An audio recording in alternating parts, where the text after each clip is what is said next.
Today, let's take a look at one of my favorite hunting handguns, the Generation 1 Thompson Center Contender. In the early 1960s, Warren Center developed the first prototype for this pistol in his basement workshop. In 1967, he joined forces with the K.W. Thompson Tool Company. Together, they introduced this single-shot design as the Thompson Center Contender.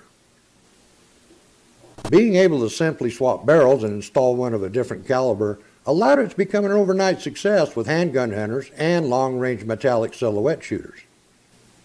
Barrels for the Contender came in several different barrel lengths and were chambered for about every pistol cartridge imaginable. Most barrels came drilled and tapped for mounting a scope. These two 10-inch barrels are chambered for a couple of my favorite revolver rounds, the .357 Magnum and the .454 Casull. Correspondingly, these barrels also accept the .38 Special and the .45 Long Colt rounds. For varminty, I prefer this 14-inch barrel chambered in .223 Remington, or if I'm hunting in a more settled area, I'll install this 10-inch barrel chambered for the quieter .22 Hornet round. For deer-sized game, I prefer the classic .30-30 Winchester round. In a rifle, the .30-30 cartridge generates only moderate recoil, but load this round into a pistol and you're deep into hand cannon territory. Out of a 14-inch Contender barrel, the .30-30 Winchester round has more striking energy at 100 yards than a .44 Magnum revolver has at the muzzle. There are, of course, Contender barrels chambered for rifle cartridges that far surpass the .30-30. Having a touch of arthritis these days makes it a little unpleasant for me to fire some of those monsters. In recent years, those barrels have faded from my collection. From a tree stand, I've found that having a shorter pistol barrel can have a few distinct advantages over a longer rifle barrel, particularly when there's obstacles like tree limbs involved. Packing a scoped handgun into the backcountry, particularly in rough terrain, you shave off the extra pounds of having to carry a scoped rifle, something my back's been thankful for on more than a few occasions. Simply removing the fore end of the dowel pin allow you to disassemble the pistol and tuck it into a backpack.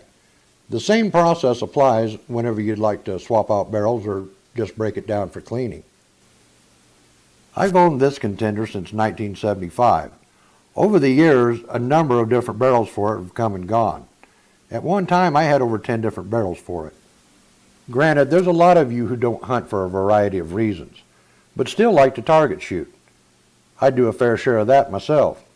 There's nothing I like better than kicking back and leisurely drilling out a bullseye with an extremely capable handgun. You can still buy barrels for these older first and second generation Contenders right off of eBay. I see them listed all the time. Thompson Center's current Encore line of rifles and pistols evolved from these earlier Contenders. These first generation Contender frames are easily identifiable by the cougar emblem engraved into both side panels. The Generation 2 versions no longer had this emblem, probably discontinued as a way to cut production costs. The original wood furniture that came on this Contender was swapped out years ago for the more durable Packmar grips and fore end. They still look as good today as the day I installed them. I, on the other hand, seem to be showing some signs of considerable wear. To wind this review down, let's consider this video simply an overview. To cover all the options and configurations available for these Contender pistols would require a series of videos. So until next time, practice often, shoot straight, and thanks for stopping by.